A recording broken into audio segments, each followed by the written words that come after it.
Let's go.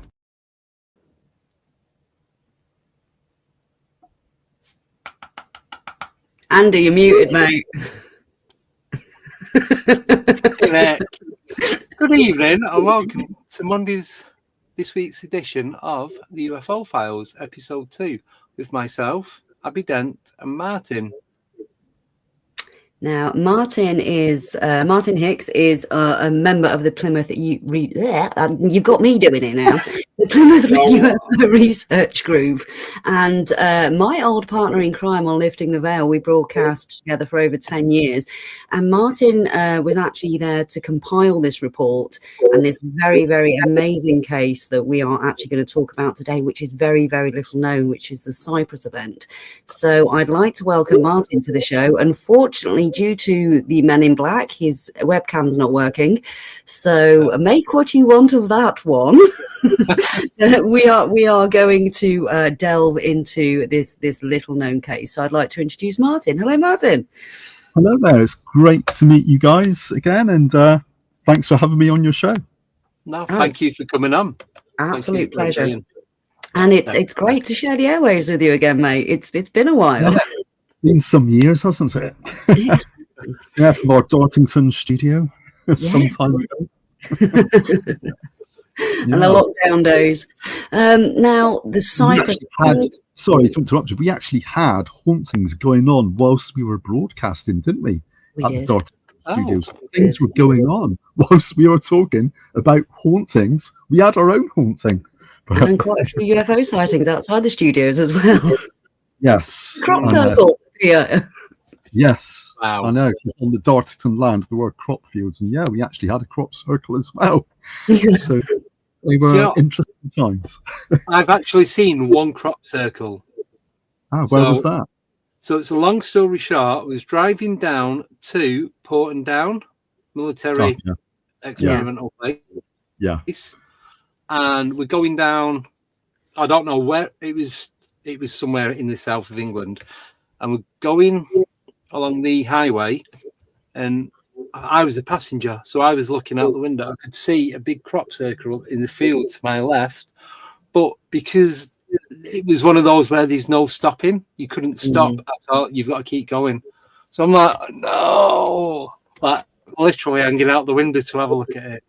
I was gutted, absolutely gutted that I couldn't have a proper look.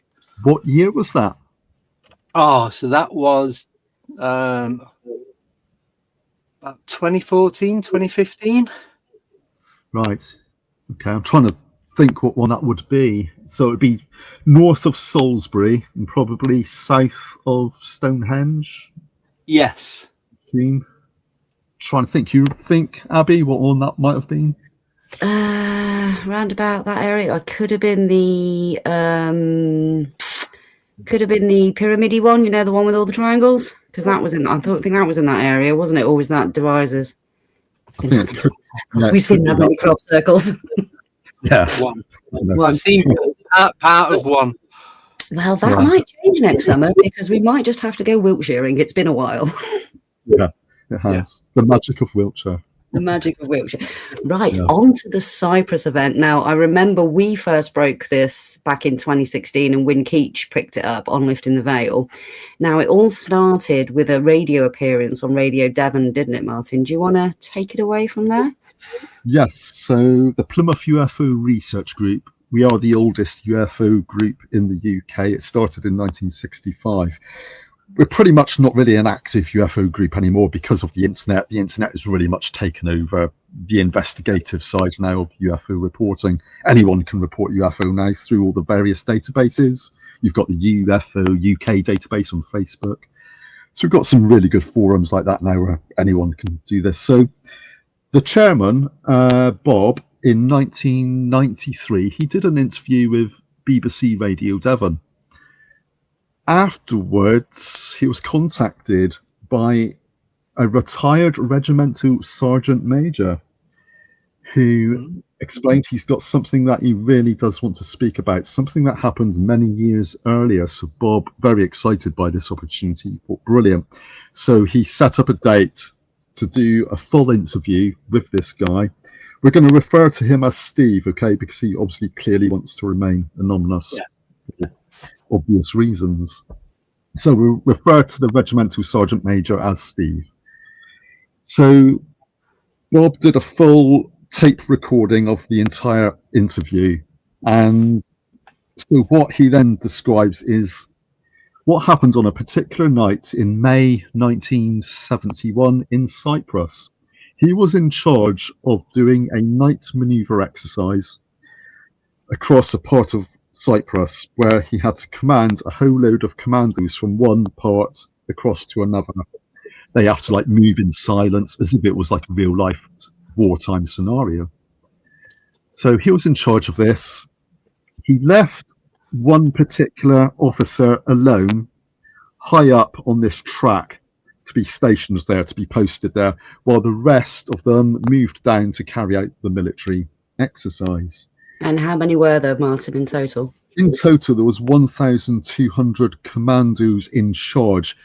Steve was in charge of a smaller unit, but there were various units all doing this nighttime maneuver all at once across this area of Cyprus. There was about 1,400 all in all, wasn't there, from the report? 1,400 commandos involved in this exercise, and one person was stationed alone. Now, when they were down doing the manoeuvres, they realised coming over a high ridge, a really bright light. At first, they assumed it was headlights of some very bright vehicle.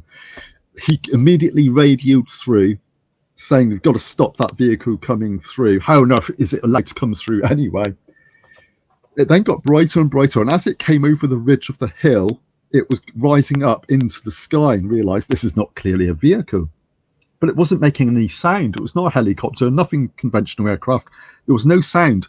But it was pure brilliance of this light. It wasn't blinding like the sun, but he described it as the brightness of as the sun is setting lower in the sky. Yeah. You could see it, not like the sunshine bright high up in the sky. It was he said he just couldn't get over the sheer brilliance of how, luminous it was. Yeah. It then, so it was a sphere shaped, and it then moves slowly across the sky. And they all stopped their exercise and they're all just literally gaping up at the sky, observing this object silently move across. Now, at arm's length, he describes it as being the size of a golf ball. Now, in UFO terms, that is absolutely colossal.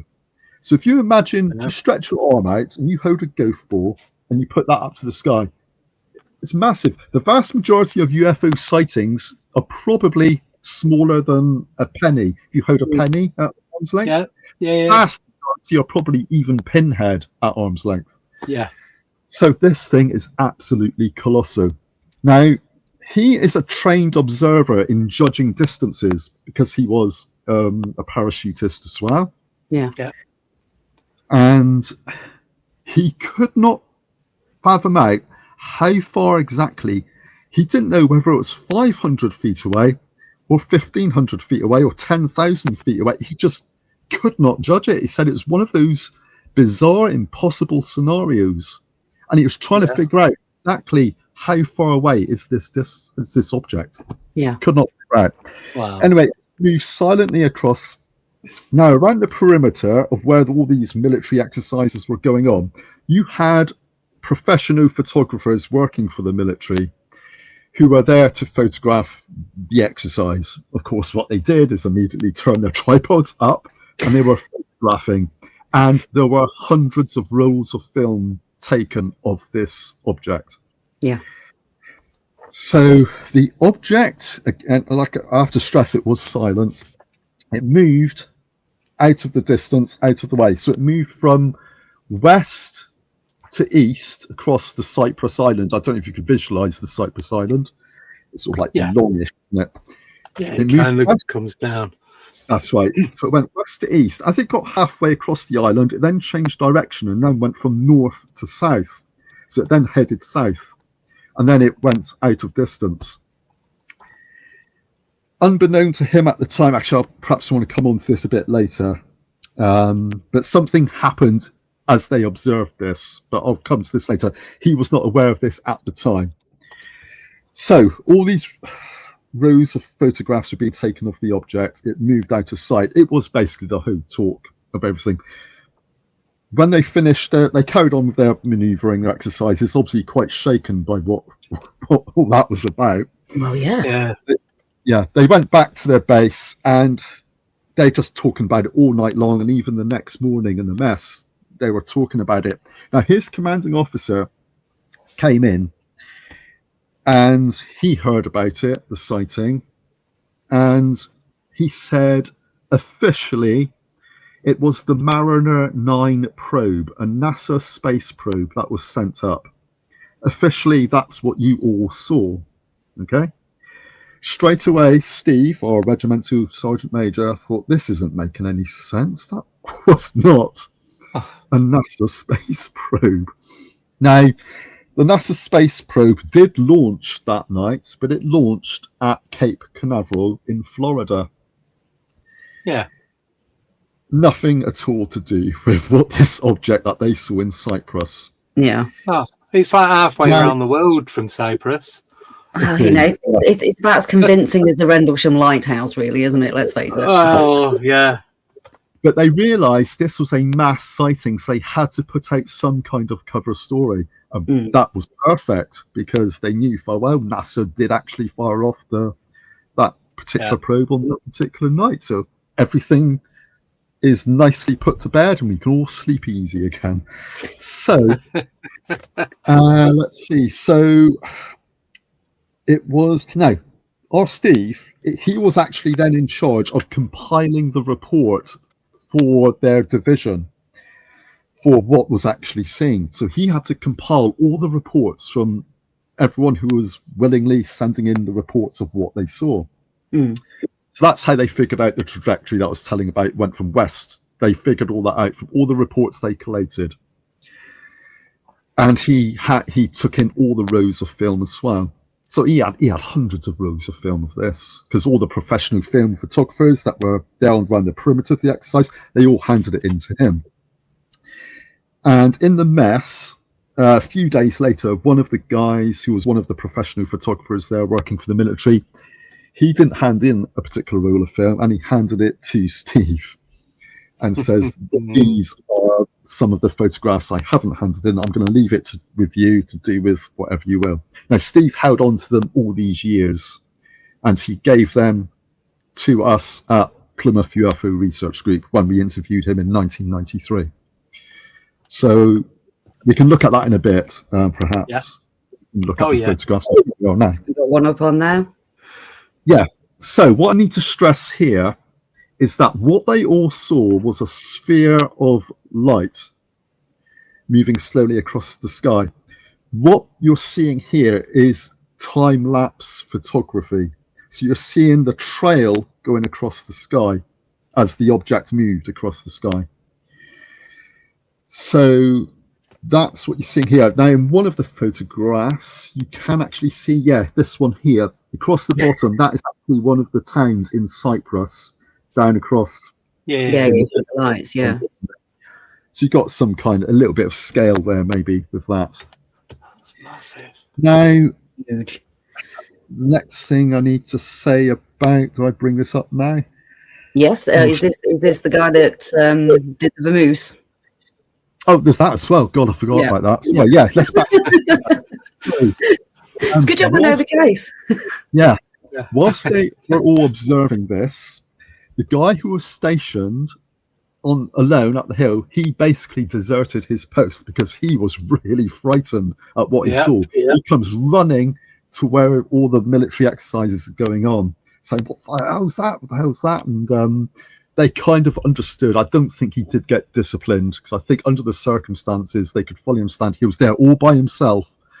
It would have totally freaked him out seeing this thing hovering over him across the sky as it did. I mean, leaving your post as a British commander on manoeuvres, that's a court-martial offence. That's time the glass house. That is proper charges. Indeed, yeah, it is. I don't think any charges were brought against him under the circumstances. But yeah, you're quite right. So the official story was it was the NASA space probe Mariner 9.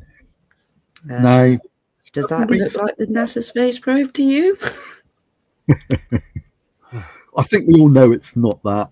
Yeah. But here's the key thing. Several weeks later, his commanding officer called him in and said, look, you know that UFO we all saw? And he said, what UFO? None of us saw a UFO. It was that NASA space probe you told us. Yes, I know what I told you, but I've had it confirmed. It was a UFO that we all saw.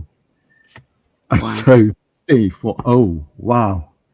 Because he just dismissed it, or he just assumed it must have been the NASA space probe. But now his commanding officer, several weeks later, said no, he confirmed it was definitely a UFO.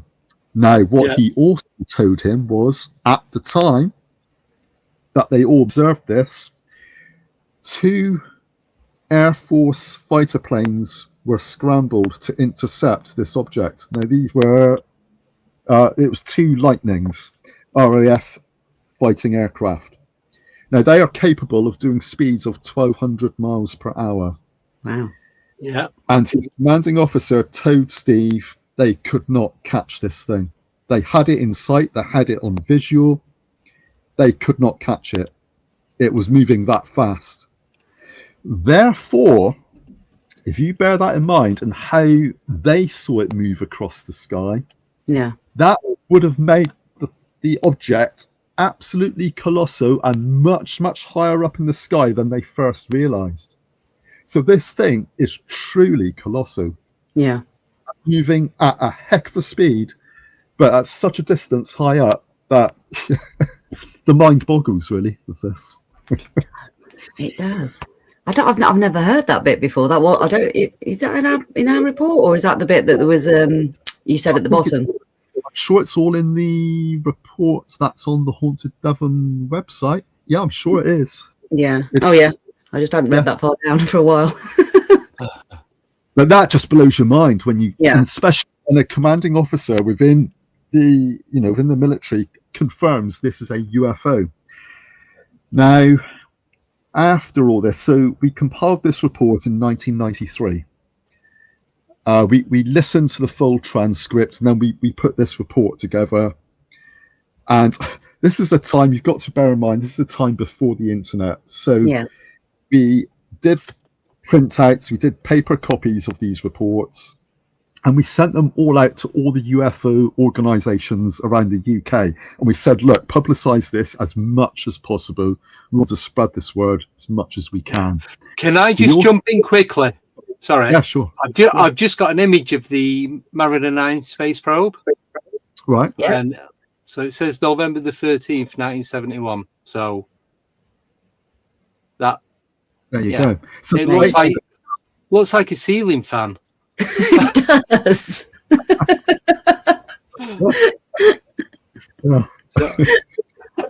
Sorry, but yeah. There we have it. Got one of them in the lounge. It does actually look like it. I've got one right here behind me. I don't think that was anyway. Sorry, carry on. Not a chance.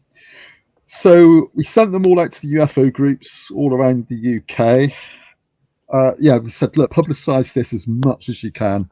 We also went to the UFO magazine, which was at the time the only UFO magazine in publication in the UK. It was well stocked in all the newsagents, including W.H. Smith's. And we sent them the report with the photographs, thinking that this is obviously a major UFO case and they'll jump all on this. It'll be on the front cover. We got an acknowledgement letter back from them saying they've received it, and they said, watch this space. We kept looking into the magazine each subsequent month. No report of it whatsoever. So UFO magazine decided not to publish this article of this major UFO incident. Now, UFO magazine are there to promote ufology in the UK and across the broader spectrum of the globe. You'd think. You would think now straight away. This was me in the early 90s thinking, because I bought UFO magazine and monthly, and I was hanging on to every word that was printed. Thinking, oh wow. And straight away I had a huge wake up call thinking, right, so they are picking and choosing what UFO reports to include, and major UFO incident like this they have chosen not to print. Why? You've got straight away, some sort of D notice on it. Yeah. Well, we now know. Well, oh God, no. Do I talk about this? This is another case where we got it confirmed about the D notice and stuff. No, I'm going to leave that. I'm sorry. I don't want to go into that now. Oh, Martyn. No, it's not right for this particular case. Right. Okay. We'll get you on again. All I'll say was a huge wake-up call for me about what goes into print and what doesn't, and what goes in the news and what doesn't. Yeah. So straight away I realised, well, UFO magazine, what the hell are they truly all about? Now, there was one UFO magazine called UFO Reality.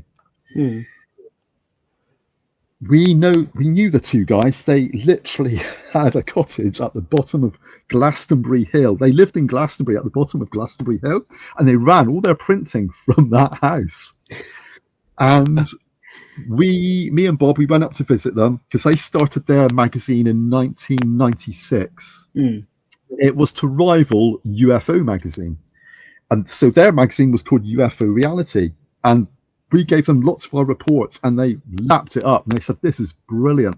So they did a lot of the Plymouth UFO Research Group's reports, and they covered a bit on the Cyprus report. They didn't do the full transcript of the report, but they did some of it, and they printed one or two of the photographs. They did brilliant coverage of the genuine crop circle phenomenon as well, and that would appear on the front page. Now, this magazine went on sale in WH Smith's and all the other newsagents all across the UK, and it overtook UFO magazine in sales. So the two guys that did this in Glastonbury, we would go up and visit them regularly because it wasn't too far from Plymouth, about a 2-hour drive or so. And they were so excited. They're saying our sales are going through the roof of UFO Reality magazine. It's brilliant. It's amazing. After the 12th issue, WH Smith's pulled the plug on them, even though it was a highly rated, vast-selling magazine. They were fuming. They went to WH Smith's head office saying, what the hell is going on? You've admitted to us it's outselling all the other paranormal publications.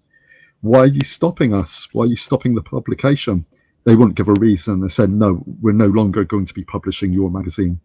So they carried on publishing the other magazines, but not UFO Reality. This was in 1997 now. It might have been into 1998, possibly. So how long was this after they published the Cyprus event? Perhaps 6 months, 3/4 of a year, maybe. Yeah. It wasn't just the Cyprus report, it was other reports as well, which we at PFOG deemed to be 100% genuine UFO phenomena. There was the Mexican case, which went on the front cover, absolutely brilliant. Again, we won't have enough time to talk about that. But another one, there was another one in Brazil. They published a photograph of that. They put that on the front cover. Absolutely amazing UFO sighting. And again, so another wake-up call for me. I think, okay, an authoritative, established organisation like WH Smith's, again, deciding what the public can read and what the public can't read. So straight away, I knew that there was major censorship going on way back in the 1990s. So are we on for half an hour? Because I'm aware we're on as long as it takes. Right. I just realised it's 5 to 8, and I've just rabbited it on. No. At least another 20 minutes. Yeah. Right. Okay. So I mean, that's pretty much where I'll take that case as far as I think I can take it. Well, just any questions or now, as well as obviously you've got the UFO magazines, you've actually petitioned Nick Pope and the MOD over this as well, haven't you? For the release of these files. Right. Okay. So in terms of the Cyprus report, it did. We know it went to Nick Pope, and he was at the MOD at the time. He was running the so-called UFO desk, which we can all have our opinions on that, what that was all about.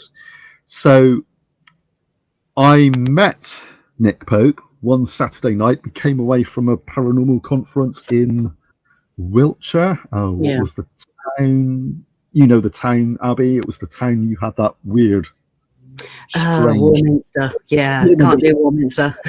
Warminster, yeah. Obviously a UFO hotspot in itself. So, we've had some experiences, me and Martyn, over the years. Yeah. So as soon as we hit Warminster, you had that funny spell. And as soon as we got to the other side of Warminster, you were absolutely fine. Oh, yeah. But I met Nick Pope. Was that it's a paranormal conference, talk about ghosts, UFOs, hauntings. So we did a pub crawl afterwards, and I didn't hold back. I approached Nick Pope and I explained to him I'm from Plymouth UFO Research Group. Straight away I saw his eyes like kind of lit up, but also he had a very perplexed look on his face. Yeah. So I said to him, look, what about this Cyprus report we sent to you back in 1993? And this was much later. It was in the 2000s. I think it was 2009. And so the MOD had published all their archive material and what they had on UFOs, and the Cyprus report never showed.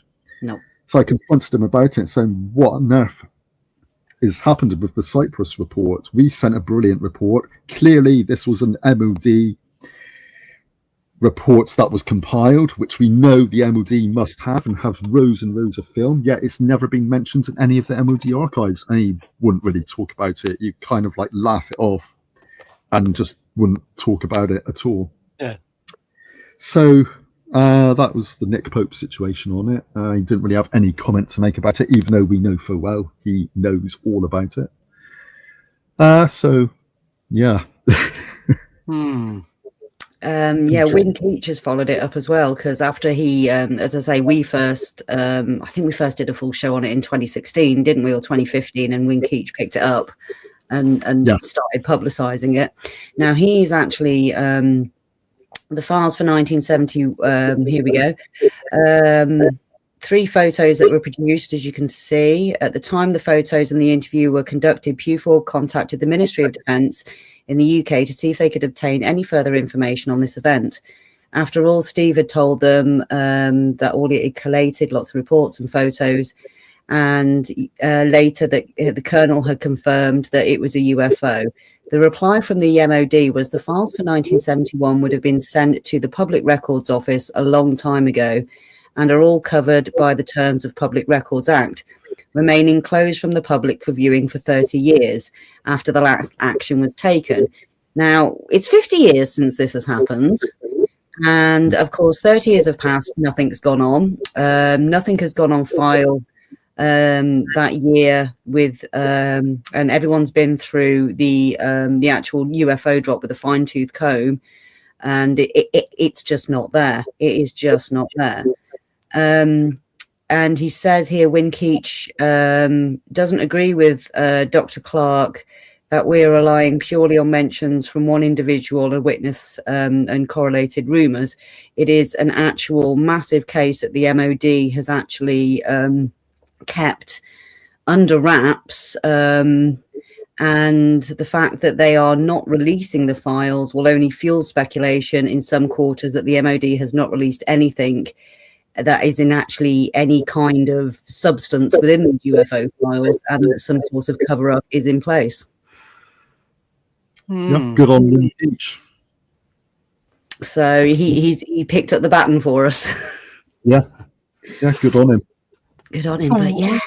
So why do you think it's not been spoke about? Is it because there's so many military personnel that was involved with it? Or because of... Yeah, I think it's that. I think it's purely because there were 1,400 commandos. Oh, another thing I forgot to say, it wasn't just those that observed it. It was all the town, Cyprus. Yes. They all reported it. It was actually talked about on the radio. Wow. Yeah. On the local radio in Cyprus, but it never made the news anywhere else in the world. It was all very much confirmed. Yeah. They put the kibosh on it. And you don't see it in any UFO documentaries either. And you think it would. I mean, with the Phoenix lights and stuff like that, you'd think now that the Cyprus Event or the Cyprus Report would actually come out now. I mean, this is why we're talking about it, because as Andy said, there is no disclosure. We are the disclosure. Yeah. Gotta be. No one else is going to do it. But I've got a question. Hey, Sorry, Martyn, go on. it would have made it onto Reddit, Martyn. 6 months ago, it made it onto Reddit. All right, there you go. Words get out. In there. Yeah, no, I was going to say, I mean, I agree with what you said there, Andy. It's the sheer volume of military personnel that saw an object. If they were to make this public, in effect, it's the MOD announcing the reality of UFOs. And I don't think our authorities want us to know the full truth on the reality of UFOs in 2025. Yes, I know there are lots and lots of documentaries now on mainstream television, which certainly was not the case in 1993 when I was doing this report. And we're sending it all out to our local, all the UFO groups around the UK. But now there is this huge proliferation of UFO documentaries pretty much everywhere. But for some reason, they just do not want to pick up on this particular case. It just keeps getting silenced, doesn't it? I mean, we've tried to get it out. I mean, we did it on our show and Win Keach picked it up. But apart from that, and it's made it onto Reddit via Win Keach. And the replies that have come off this, there's so many comments on this saying, like, some people are saying this is the first time hearing of this case. I saw a blacked out triangular object fly over us when we were last in Cyprus, maybe 15, 16 years ago.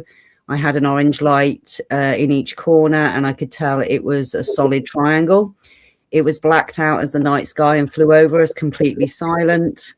And we were close to the Ankatori. I can't even, don't ask me to for words. Right.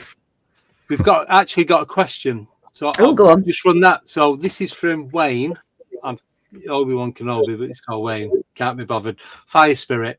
So he's asking, was it the hills above Paramali village by any chance near Limassol RAF Akrotiri? Yeah. Yes. Yeah. So he's heard of, obviously, he knows a lot of detail. What you're not telling us, mate. Come on, Wayne, still. Good one. But I mean, people are saying that they live in Cyprus and they're still seeing things. So the comments on the Reddit thread, they're quite engaged with this actual event. So it does seem to be picking up now, and I'm glad, because it needs to get out there. We need to start seeing the Cyprus Event on UFO documentaries. We need to start having other people discuss it, and we need to start putting pressure on the so-called UFO desk and disclosure to actually know it's 50 years now. Release it. We know what's happened. We've got the report of the colonel, so you might as well just come out and release it. Yeah, exactly. That's interesting about the Black Triangle, because that's exactly what we saw, Abby, in Wiltshire, wasn't it? And many years ago, the Black Triangle hovering over us. that was the 2013 second night after the Arthur Shepherd by Silbury Hill, and we were literally slept in the car park in Silbury Hill. I remember it was your old car and it had a sunroof, and I was like, Martyn, is that a triangular UFO? And you were like, no, it's just stars. And I was like, no, it's moving. With that, as it moved across Silbury Hill, I got squished up against the passenger window as you were looking at it. Oh no, I'll never forget that. Apologies, Abby, but I'll tell you, the great times, Martyn. That year in 2012, my God, that's all I'm saying. I'm hoping next year is going to be a year like that, but I've never known anything like it. And I think you were the same, weren't you? You were just like, what the hell? Yeah, so I was going to Wiltshire every summer since the early 1990s, but that particular year was unlike anything else I've experienced in my life. It was unbelievable, absolutely unbelievable.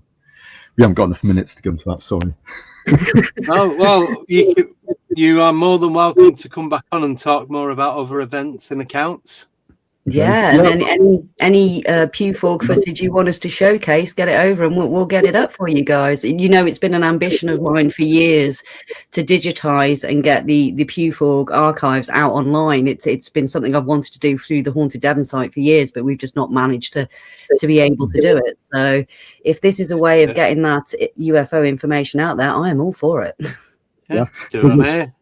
There was one report I did in 1994. Me and Bob, the chairman of Plymouth UFO Group, we went to do an investigation.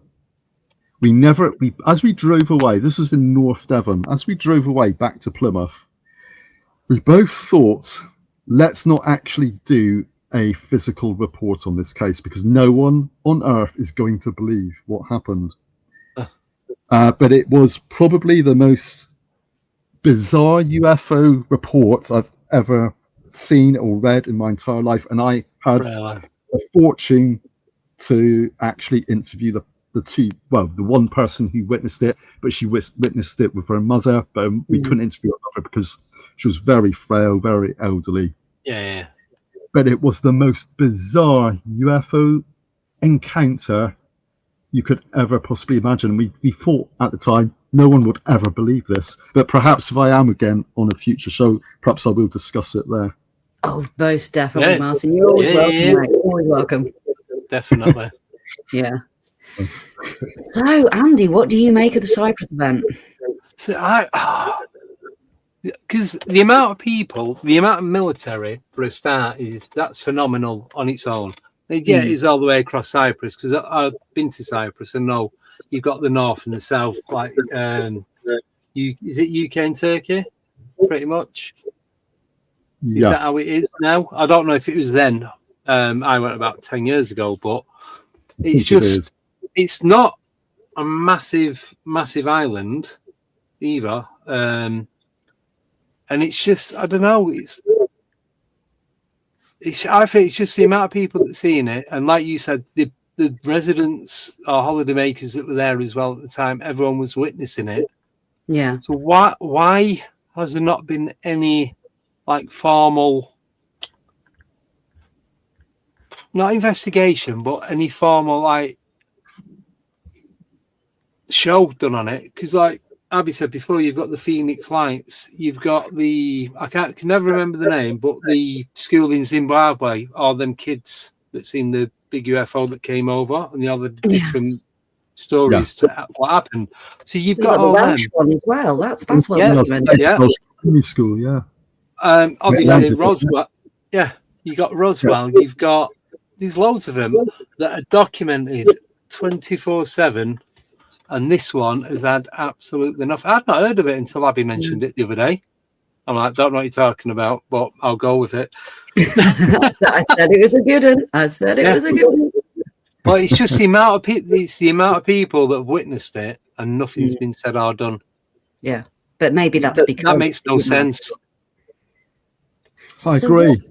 What was going on geopolitically? Obviously, the 70s is before, just literally 71's just before my time. What was going on geopolitically back then? I mean, would there be any reason why Cyprus, it would have been a bit hush-hush? No, I mean, it was all the oil, wasn't it? And you had all the power cuts going on in the UK because of oil shortages coming out of the Middle East. Yeah. But I can't really see why that would really still impact on events that's going on in Cyprus. Yeah. I know. So there we go, guys. I've actually put the link to the Haunted Devon page where we've got the full report and the photographs on there. And Andy, if you shall I just pop these photographs up before people go again, or have you got them? Oh, I can put them on. There's one I've enhanced. Is that the last one that I've not put that on yet? Yeah, I think that's the last one. Yeah. And that's the one I've enhanced, I think it always, yeah. So this one, so you can see the lights at the bottom. That's one of the towns or villages. Yeah. So you can see like a scale. You can scale it as to the size of the area. No, that is massive. Yeah, that's the one I've enhanced. But then there's this one. That's it. That's the one I enhanced. You can see 2 white dots at the top here as well, at the top of the photograph. Yeah. Oh yeah. Now, that's another thing actually I haven't mentioned. I need to perhaps explain this as well. When they were observing this object, Steve said it's very hard to explain, but he was aware that not only was he observing this brilliant ball of light, but he was also aware of other lights within the main ball of light.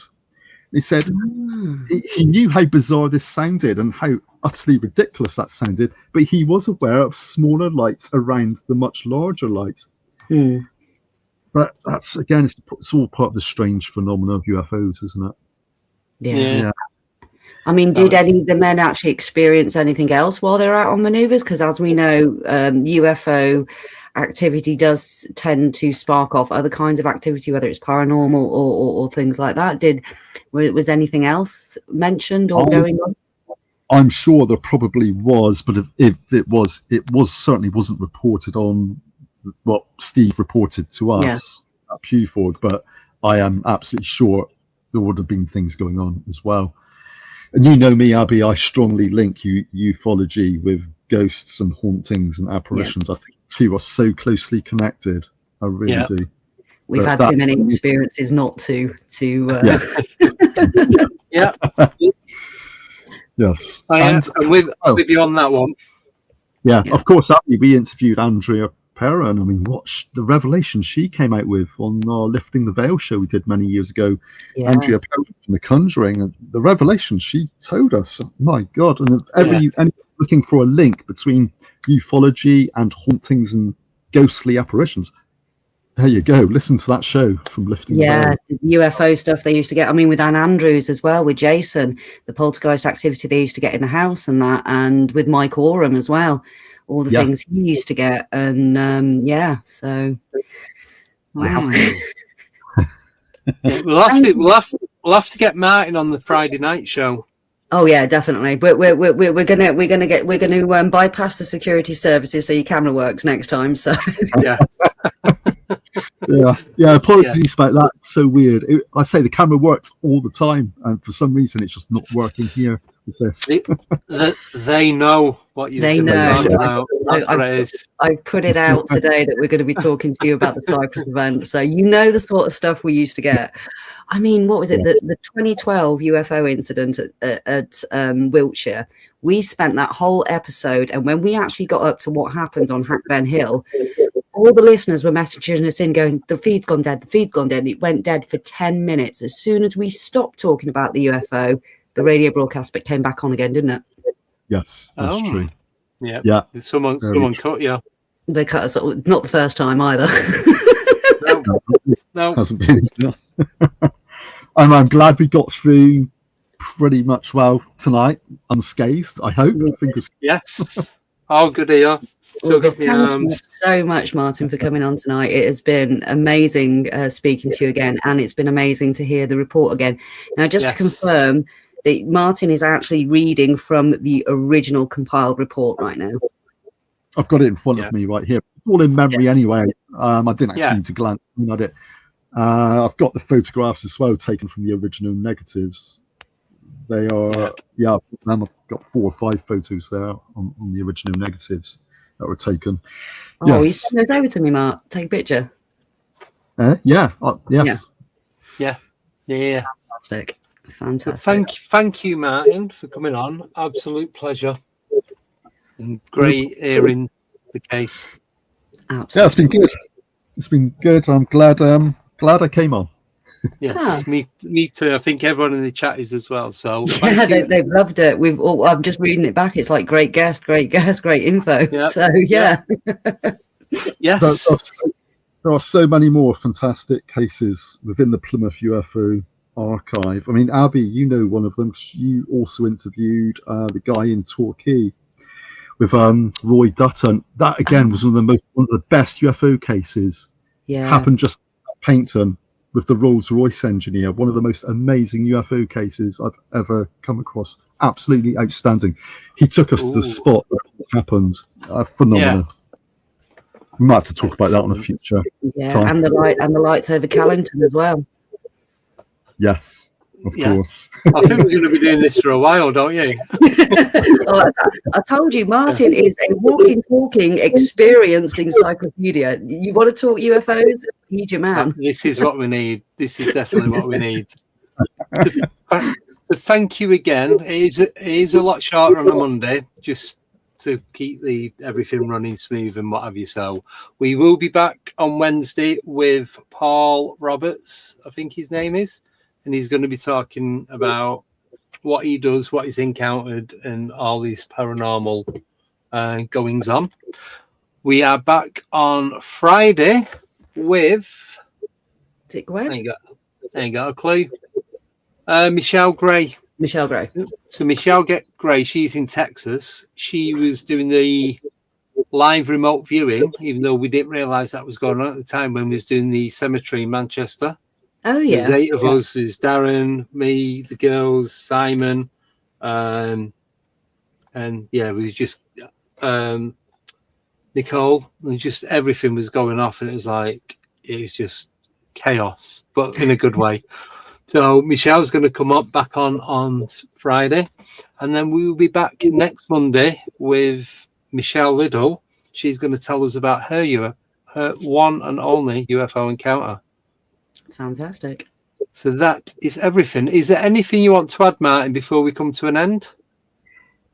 Nothing from me. Just thank you again for having me on the show. It's been wonderful, and hope your viewers got something out of it tonight. Definitely. Yeah, definitely. With the chat, definitely. They're loving it. 100%. Yeah, definitely. Right, so that's it. We're going to shoot off. Keep looking in the skies for UFOs. Don't get abducted. And if you do, make a report and come on here and talk about it. Oh, and yes, Sober, thank you very much. It's arrived. I'm very happy. Thank you very much. Cool. Right, on that note, we're going to go. So see you in 2 days. Take care. Bye for now.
Goodbye.